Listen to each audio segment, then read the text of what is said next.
Young workers are tired. They're tired of being treated unfairly, especially as it relates to compensation and opportunities for growth and advancement in the workplace. But that's not all. They also say that employers must understand that they are also human and have aspirations, desires, interests apart from work. It was a very eye opening conversation when I sat down with a few young workers. Let's take a look. Before we jump into our little conversation, our little discussion, I'm going to ask each of you to introduce yourselves to our audience. I'll start with Rick on the far right. My name is Rick Peters. I am an insurance professional, and as Anderson would have indicated, I am very much happy to be a part of this discussion and really look forward to give my input and my piece on the topics we're about to discuss. All right, and to your immediate left, we have. Hi, I'm Shamantha. I work in the finance sector. I am currently a shop steward, and I'm happy to be here. Awesome. Hi, I am Courtney Warner. I am in administration. Thank you for inviting me. Absolutely a pleasure to have all of you here with us. Now, before we look at some of the issues that are important to youth, young workers in the workplace, I want to start by also taking a quick examination of youth involvement in unions. And I'll start by asking each of you, prior to starting getting involved in the workforce, what was your knowledge or, if any, interaction with the unions, local unions in this country, or any sort of history or education as far as the impact and the work of unions in this country? More than likely, you hear about work, so you know salary, exchange your time for whatever compensation you and the employer agree on, and the rest is history. So the whole discussion of a union or any kind of trade unionism, it was never something that I thought of until being introduced to it, maybe after 3 years into my actual first official job. Yeah. And I'm happy to actually learn about it then. Wish it was sooner, but Yeah. it's definitely not something that crossed my mind prior to. What about Shamantha? What has been your experience? For me, I was introduced at an early age, in the sense that by the age of 16, I wanted to get a summer job.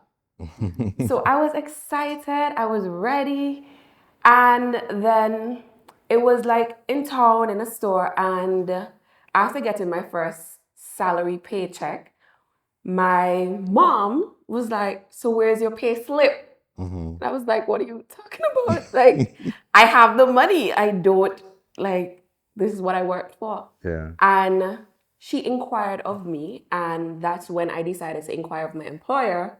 And they were like, "Well, it's kind of a hush hush, under the table type of situation." So then my mom had to get involved. Are you paying the statutory organizations? Are you doing this? And they weren't. And from then, she basically said, you need to know the labor code. Wow. You need to know what applies to you. And that got me more involved and interested, not only in union, in activism, but in history.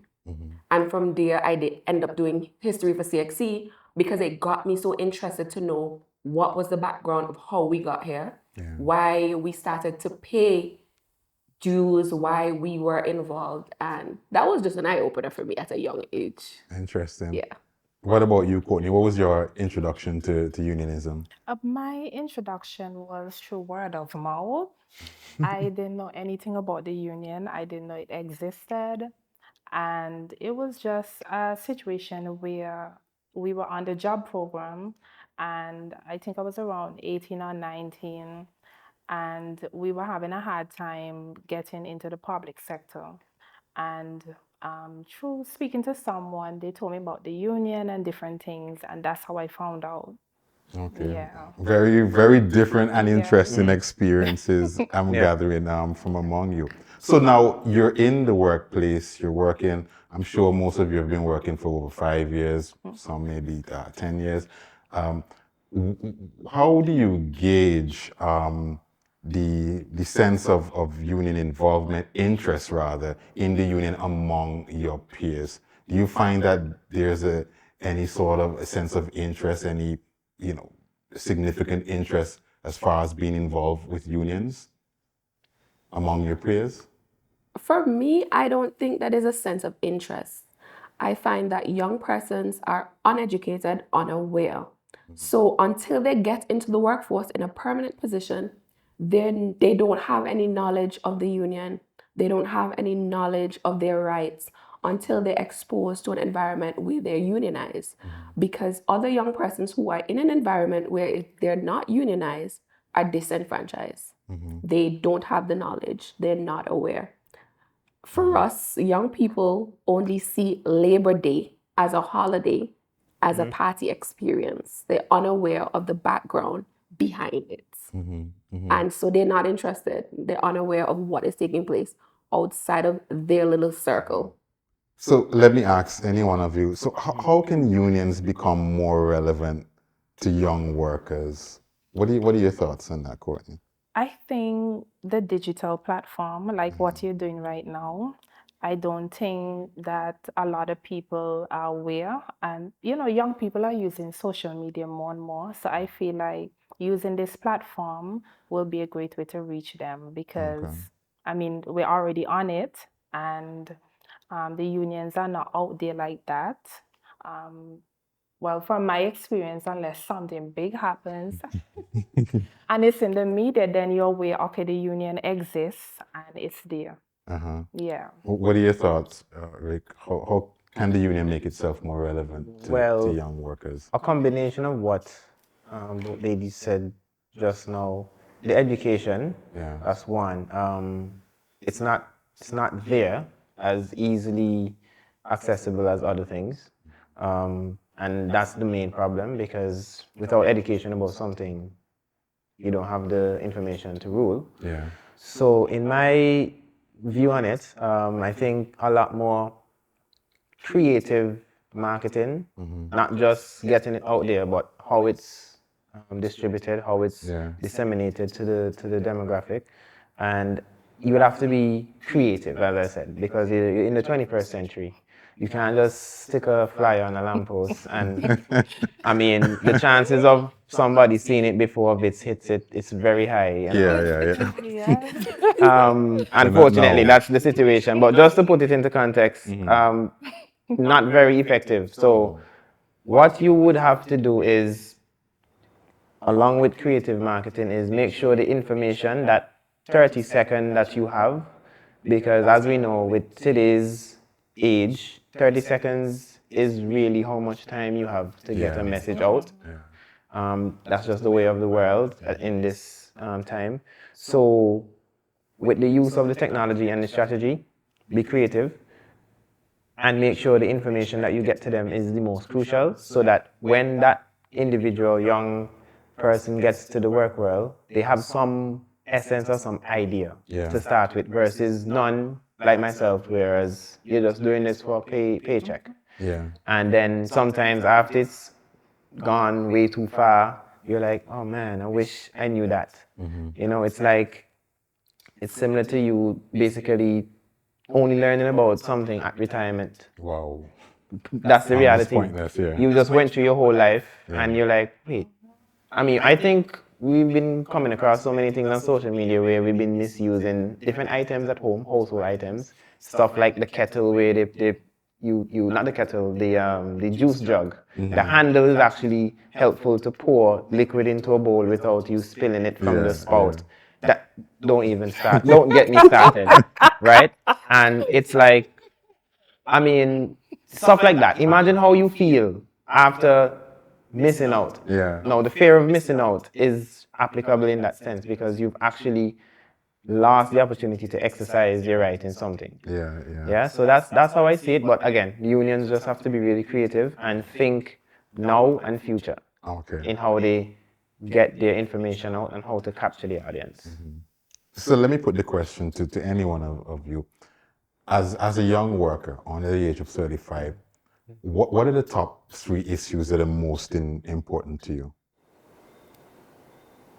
For me, I would say environmental safety. That's a big issue. In today's society, we work in a lot of hazardous environments.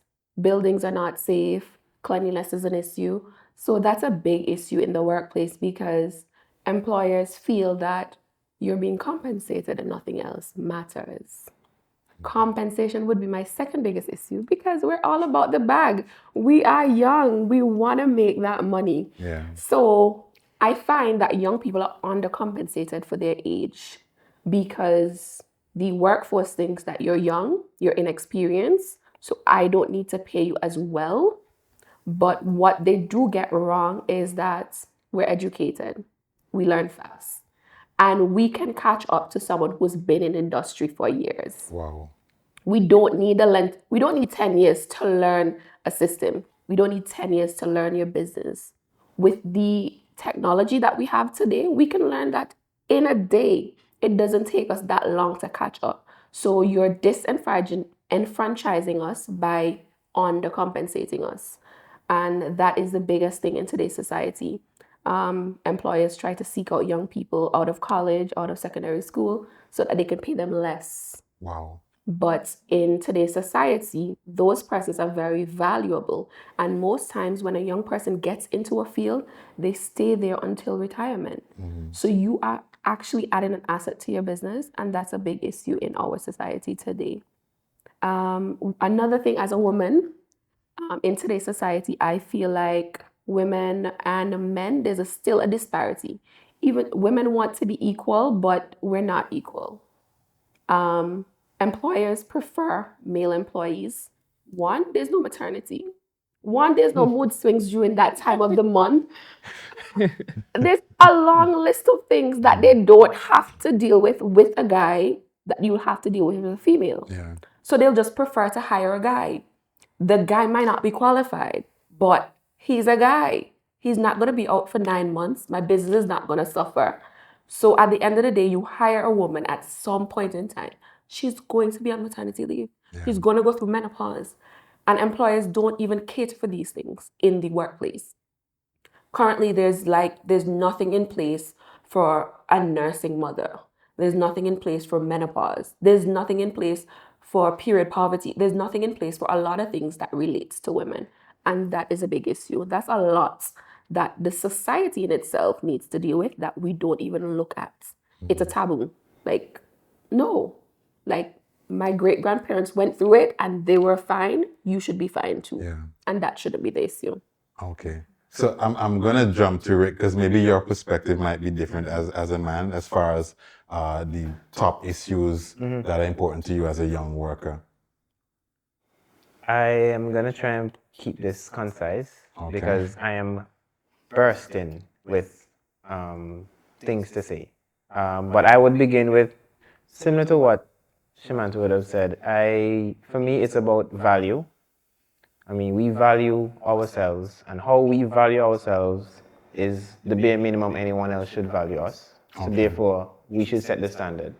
And for you to be working in an organization, you must have boundaries and put things in place to tell yourself, well, this is what I am worth, and this is where I stand with this. That way you don't get the usual use and abuse, oh, you're young, go and do this, go and do that. They're just giving you things to pass the time. And the other point I'm going to raise, you're looking at growth. So after value comes growth for me. And then growth in an organization is important for young people because, as Shamantha would have mentioned previously, in the past, our parents would have worked years. I mean, you find a lot of the baby boomers generation and, folks from that era staying committed to a company, which is fine. Yeah. However, there have been a lot of cases where some of them, I really don't know how they did it, but I guess they had bills, they had mortgages, and they had us. So that needs to end. The respect, which is the third option, the third item I'm going to share, needs to be shown. And respect in the sense as we need to be treated as humans with lives outside of work. We're young, with 21, 19, 18, 20, 28, 29. You don't want to just be, I don't want to use the word slave, but you don't want to be just this device or this number on a computer at the workplace. Yeah. Just producing, working, not taking time off. Paternity, vacation. I mean, you do have a lifetime off to do personal errands. Now, as a HR company, you may have your reservations about stuff like this because, I mean, you're paying me to work. But at the end of the day, I mean, you do need me to stay functioning. And if I'm not able to satisfy these minuscule and essential basic needs, personal things, then how am I supposed to function effectively for your organization, giving you maximum output? So value, growth, respect. For me, that's what it is. Okay, absolutely. Yeah? Definitely. So now we come back to another female. Courtney, what are some of the top issues for you as a young worker? Everything that they have expressed. You want growth and upward mobility. Yeah. And that's important for me because when you bring young people into the workplace, and I don't know about the previous generations, they would work and they would work until they retire. But for us as young people, if there's no growth, we're going to leave because we want to be able to, outside of work, we also have goals. We want to be able to carry our salaries to the bank and acquire things. And sometimes you come into organization and you feel stifled. And you come in, you're given one job description, and then they train you for 3 different roles. Wow. How can that work in the workplace? And there's no established guidelines. There's no guiding principle to say, okay, after you do this, that, then you can be promoted. And so that's my biggest issue right now as a young person, is that there's no guiding principles in the workplace and there's no growth. Wow. Yeah. So an interesting follow-up question to this discussion and this question I'll put to each of you. I'll start with you, Courtney. What does your ideal workplace look like? In terms of? In terms of everything. What would be the ideal workplace for you? The ideal workplace would be a workplace that is based on principles. They have established guidelines and fairness across the board, not just when it pertains to one set of people, but that fairness can be distributed across the board. Yeah.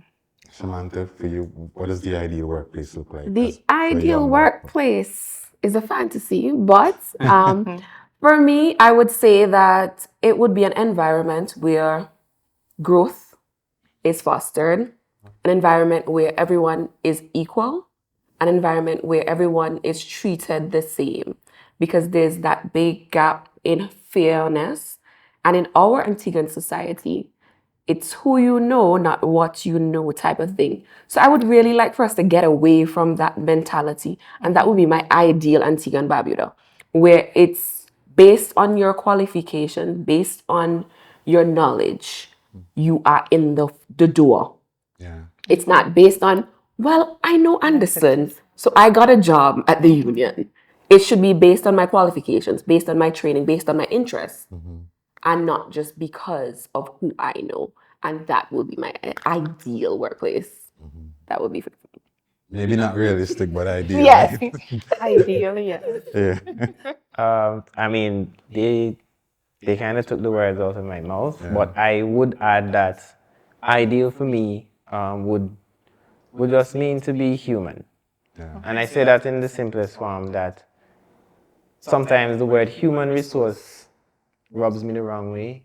I think it's supposed to be really human relations or the emotional intelligence department, because we are literally humans, not machines.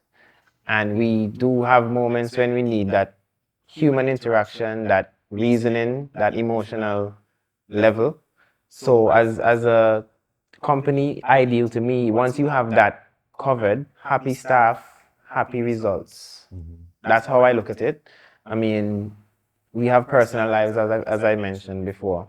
And if your employees see that you are considerate and you care about them, then it is without a doubt that they will put their all, or 99% of the time, into whatever task that you give them to do, because you have reasoned with them on that level and not just see them as a statistic. And too many times, as Shamantha and Miss Swana would have indicated, that it's like, no, you're not a robot, and the who you know and what you know, it has a negative effect as well, because I mean, sometimes you're out there just coming back from university and you've pushed 8-10 years of school only to sit down and realize that you didn't get it because, oh, that's my neighbor, and yeah, that's my neighbor. I'm not saying that your neighbor can't be employed, but that neighbor shouldn't really take preference off before that the individual who's actually equipped to push the company where you may actually want it to go and beyond. Right? So for me, it's all about the human interaction, and that's very important because we're living in a time where there's a lot of AI talk. Where companies are not replacing, they're introducing more technology and reducing a lot of staff and pushing more machine operated and tech things in the organization. So what are we going to do if we eliminate ourselves completely, right? And we just need to keep that human element. Absolutely. That's it for me. Absolutely. Now, as we wind down our discussion, I want us to jump back a bit to an earlier conversation we had about unionism and the involvement of young workers.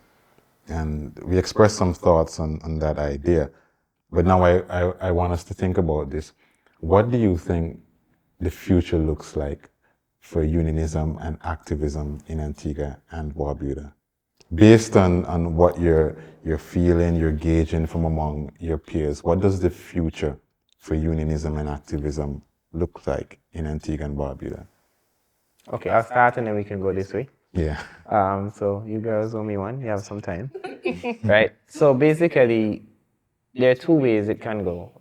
One, without the information that we suggested earlier, if that action plan isn't put in place, if the effort to promote and get out there and let the young persons know what is really going on, then there's only one direction that unionism will go, and it will just die or just keep struggling because it's not getting that support or it's not being pushed. The other direction that it can go, where I see it going and just a little bit more effort, is more persons aware of their rights, so that just like how we've been wrong with so many other things, we can then prevent future wrong of persons who are about to enter the workforce and those already in it. The ones who are leaving would be more than happy for you to be able to not go through some of the things they would have endured. So for me, I see it growing. I see it becoming very much popular amongst the young people. And it's really a truly strategy, because in the 21st century, something that didn't have that much dominance today, with the proper marketing and strategic positioning, you'll be surprised at what it could be if, again, with the right tools and the drive to get it where the union, where unionism needs to be, protecting young white collar, blue collar, all workers in general.